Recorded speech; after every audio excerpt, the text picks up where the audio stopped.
At the University of California at Los Angeles, 2 Black Panthers were shot to death during a black students' meeting on the campus last Friday. 2 FBI informants in the United Slaves had shot and killed Bunchy Carter and John Huggins on the UCLA campus. Us organization slapped a member of Black Panther Party at the time, Elaine Brown. Was going with John Huggins, so when she told him that somebody from the US organization had slapped her, he pulled his pistol out. This is when the 2 brothers, or supposedly Steiner brothers, supposedly steps out from behind the doors and open fire and kills John and kills Bunchy. And the FBI agent who was controlling 2 informants was concerned that some white students might have been shot on campus. The members of the US organization were taken from the crime scene with the FBI. The government or whoever, Power, COINTEL, whatever, they were able to kill a party when they killed Bunchy. When they killed Bunchy, they killed the party. We just didn't know it.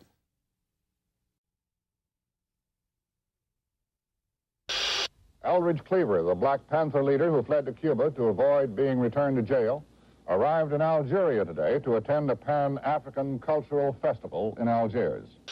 FBI Director J. Edgar Hoover today asserted that of the black extremist groups, the Black Panthers represent the greatest internal threat to the nation. In his report for fiscal year 1969, Hoover said the Panthers have perpetrated numerous assaults on police and have engaged in violent confrontations throughout the country. The criminal conspiracy unit of LAPD, their mission in life was to investigate extremist groups, primarily the Black Panthers. And the FBI had a special unit called the S2 unit. They euphemistically called it their racial squad. Their focus was on the Black Panther Party. So the FBI's racial squad and the LAPD's criminal conspiracy section worked literally hand in hand in bringing down the LA Black Panther Party and its leadership, Pratt in particular. When Bunchy Carter and John Huggins had been assassinated, Pratt became the leader of the Panthers, and now the FBI had to get rid of Pratt. Geronimo Pratt was a Vietnam veteran. He'd been a paratrooper and won many medals in Vietnam, including a Purple Heart. He trained all the Panthers in Los Angeles on how to defend the office against attack. He was the defense minister, so he was clearly somebody that the FBI was out to neutralize. December 8, 1969, Los Angeles, Special Weapons and Tactics, Criminal Conspiracy Section, LAPD, FBI.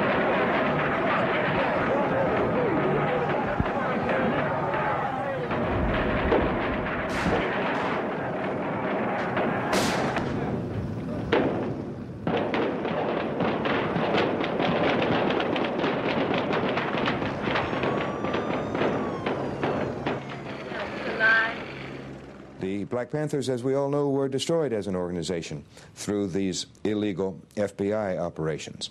And certainly the CIA violated the privacy and the rights of thousands upon thousands of Americans through the illegal operations which they agreed to do under Richard Helms as director.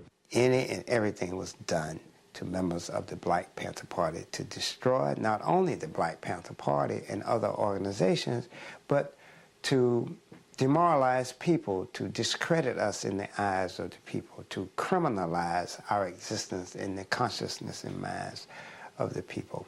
It's physical violence and torture, per se.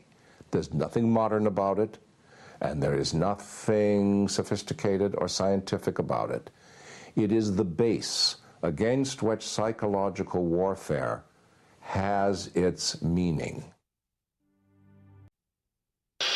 Today, a judge set Newton free on $50,000 bond to await a new trial. Newton's last trial and manslaughter conviction were overturned by a higher court this year, so now he'll be tried again. And in the meantime, he is out on bail. He is back on the street. Before Newton got out of prison, the founder of the Black Panther Party sat and talked about his plans for the Panthers now. I plan to go on with our expansion, and also to make even a stronger tie with the struggling people of the world, because they represent 2/3 of the people. J. Edgar Hoover today characterized the Black Panthers as the most dangerous and violence-prone of all the extremist groups now active in the United States. There were forces afoot trying to undermine the relationship between not only myself and the leadership of the Black Panther Party, national leadership, but between the various forces within the Black Panther Party who wanted to make the Black Panther Party more responsive and democratic, and those who wanted to maintain the Black Panther Party as an extension of autocratic control of a Central Committee. The Central Committee of the Black Panther Party, when I come out of jail, I reorganized it again. Huey and them was actually opposed to this. I says, no, we have to have a broader Central Committee. Because when I come out of jail, Huey was sitting there with him and David, he went to jail, and Elaine Brown and a couple of other people, and saying, this is our Central Committee. And I says, Huey, this whole supreme commander crap has got to go. And these are the private conversations I had with Huey, you know. So my point becomes, he was trying to absolutize himself. We had felt that all the contradictions that was happening between David Hilliard and all the other people in the party, the central leadership and the breakdown in centralism and all of that, would be resolved when Huey came home. When Huey came out, Geronimo remained a member of the Central Committee. For whatever reason, Huey, after he got out of jail, he wanted to have the total control of the party, but the way the party was set up with the Central Committee, that was impossible. Geronimo, being one of the strongest personalities on the Central Committee, just had to be eliminated. It was around this time that Elmer Geronimo Pratt was captured and branded as a agent by David Hilliard and the Central Committee of the Black Panther Party on the West Coast. Of course, this was a total fabrication. Geronimo was not an agent. In fact, the individual who pointed the finger at Geronimo and declared him an agent, Melvin Cotton Smith, was himself a police informer, an agent, who was assigned to Geronimo by David Hilliard. A split apparently has opened in the leadership of the Black Panther Party. On a San Francisco television talk show, Huey Newton, in the studio, talked with fugitive Eldridge Cleaver, speaking by telephone from Algeria. Cleaver said a purge of Black Panther members is tearing the party apart, blamed it on David Hilliard, and demanded the ouster of Hilliard as Panther Chief of Staff. Many of those confrontations, both on the West Coast and between the East Coast and the West Coast, happened because of the COINTELPRO program, what they called Program Brown Mail. They would write to one person and sign their letter. They would write to another person and sign each other's person's signature. And it really cracked the Black Panther Party in two by creating two factions. All of this was happening at the same time that Huey Newton was planning his itinerary to come back east, and the government used the hysteria and the paranoia around these issues to give Huey the impression that the New York Panthers were unloyal to him. They wrote to people in my name, signed my signature. And these were crazy letters that were written by the FBI. And Jeff Fort got a letter from Chairman Fred. Of course, they thought those letters were from each other. And the tone of the letters were incendiary. Or you're a punk.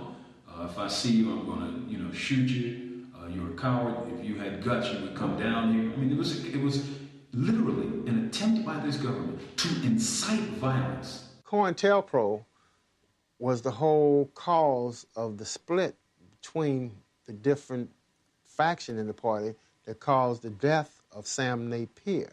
In terms of the actual physical integrity and well-being of the Panther, Sam Napier might have been the most important person. The newspaper was the most important entity and tool, an institution that the Panthers had. And he was in charge of the paper. The loss of Sam Napier wasn't just the loss of a person who was a paper salesman. It was like a spirit in the party, a strong, positive spirit that permeated the whole party. and you lost you like a friend, a brother.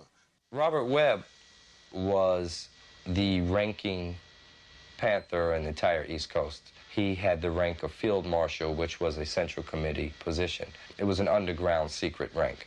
The police knew who these people were. The police knew that they had orchestrated this conflict. And they gloated over it in their documents when they said that they could take credit for the murder, for Robert Webb's murder, and that they can take credit for the irreconcilable differences in splitting the Black Panther Party. When Huey Newton came to the Northeast, we in New York were responsible for his security. The government knew this.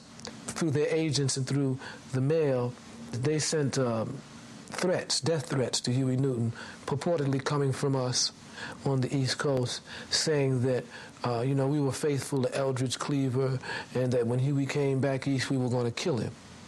And it was up at Yale University that Huey Newton sort of like got extremely paranoid. I was told that I was suspended from the Black Panther Party for threatening his life. So life is very tough, and a funny thing happened to all of us on the way to the grave. Huh? Huey, David sent me underground with Geronimo, but with no intentions of us being successful, but with the intentions of us eventually being killed. I think their plan was that we would be killed by the police. We would then become martyrs. They would be able to raise us as martyrs and go on with their own program. I followed orders, did what I was supposed to. Geronimo followed orders, did what he was supposed to. And then we end up being in the middle of the split between the Black Panther Party, and they use that as a reason to expel us and to break with Eldridge. And at the same time that this was going on, the Panther 21 in prison were contemplating writing an open letter criticizing the leadership of the Black Panther Party around various issues. There was only two things that could happen, that if we could either spend the rest go to prison or the cemetery. And knowing that people like Twyman Myers and Robert Webb and Sam Napier, Fred Bennett, and Fred Hampton had made the ultimate sacrifices, that meant that we could either back up and give up and let them win, or we could struggle against it. On one end, we had the Huey people who were out to do us in, and on the other side, we had the government who was out to kill us. So we were in between the rock and the hard place. Out of that came the birth of the underground, the Black Liberation Army, the armed wing of the Black Panther Party, whose stated purpose was to start and initiate an offensive military campaign against the forces of reaction. BLA came into being when those who did political work above ground, when they were more or less from the repressive forces, was forced underground because of their political work in the community. Then they became part of BLA. So basically it was taking the war to the enemy instead of waiting the enemy to bring the war to you. And that's what the Black Liberation Army was about. The public at large has a hard time understanding how often innocent people are wrongly convicted. Los Angeles Police Department, the DA's office, and the FBI were determined that Pratt should stay behind bars. And so they tried to find some other case to bring against him. And they finally decided on an unsolved murder case called the tennis court murder that came out of Santa Monica, and charged him with this on the basis of some shenanigans involving a FBI informant named Julio Butler. Julius Butler said at Pratt's trial he was not an FBI informant.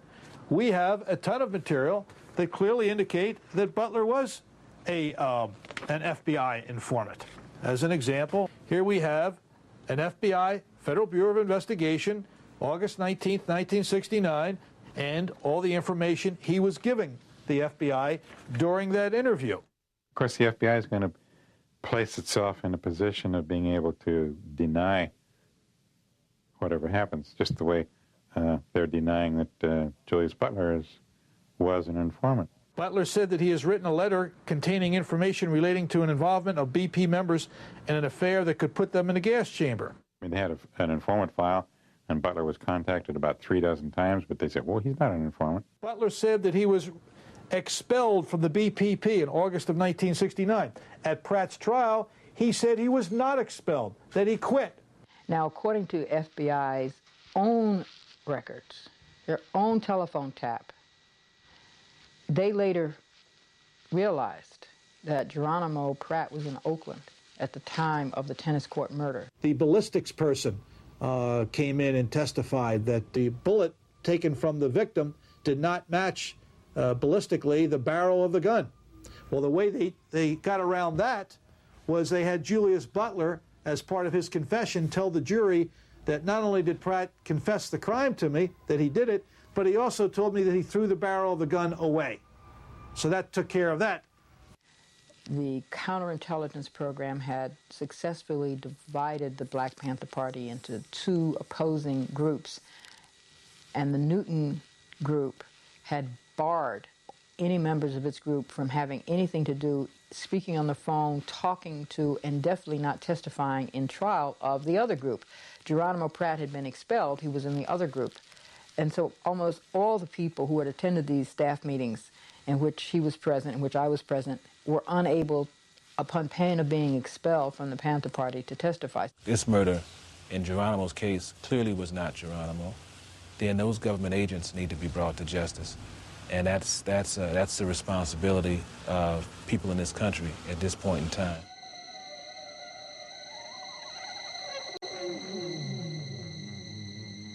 The FBI has considered an attempt to try to smash the Black Panther Party.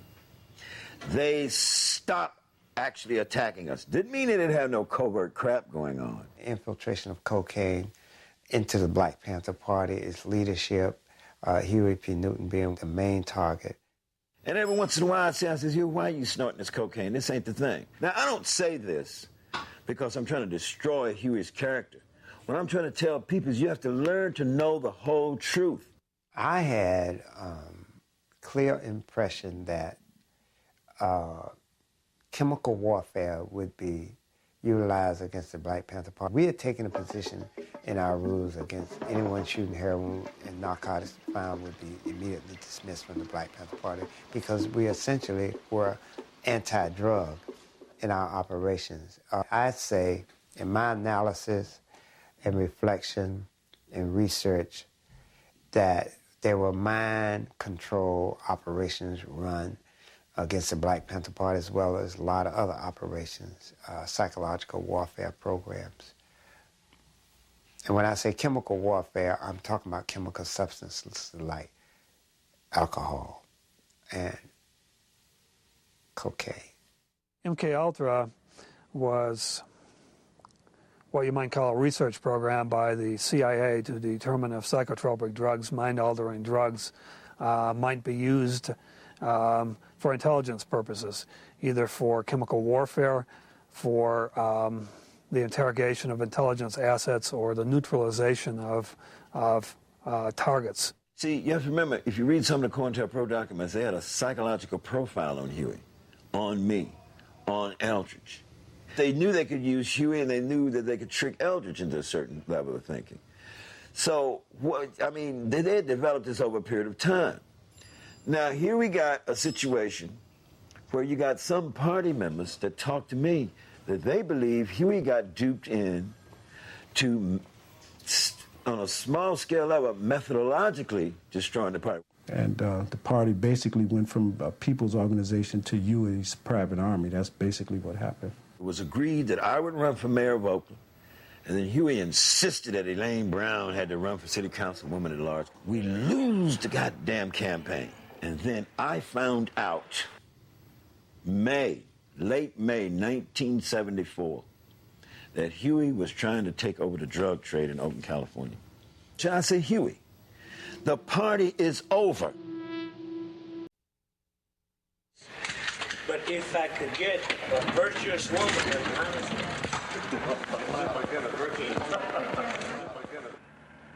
Who's the boss? Well, in a human society, there aren't really any bosses, but who is the real leader and who is the person whose words are most meaningful to the party as a whole, there isn't any question about it. I mean, it always, that Huey is that person. I had the distinct impression consistently from 1971 that Ms. Elaine Brown was a highly placed intelligence operative inside the Black Panther Party. I think Elaine Brown came in through Earl Anthony, and she followed the same course of devious type of activities.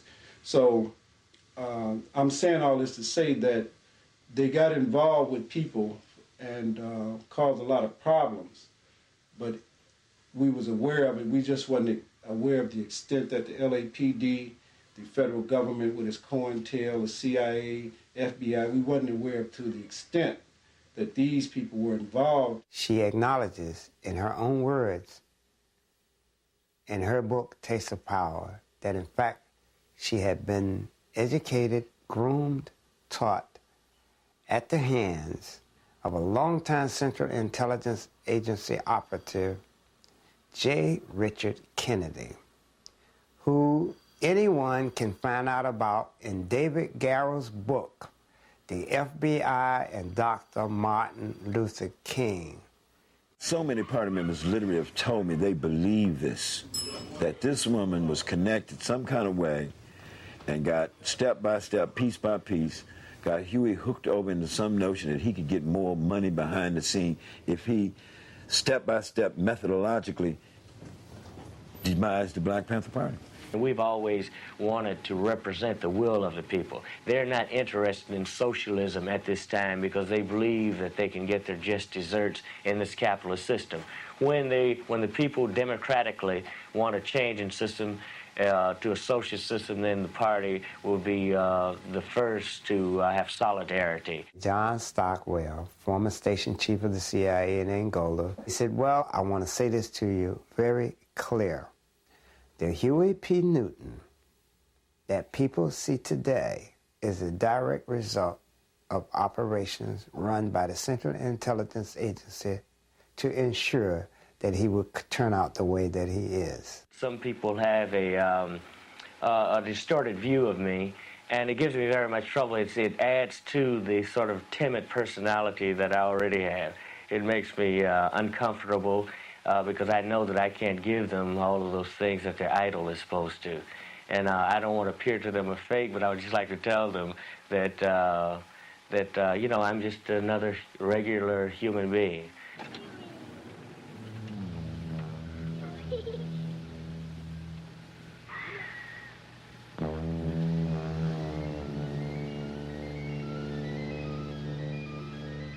Huey P. Newton was never the same. He eventually became Dr. Huey P. Newton, Ph.D. He eventually became a crackhead, and he eventually was assassinated in Oakland in 1989.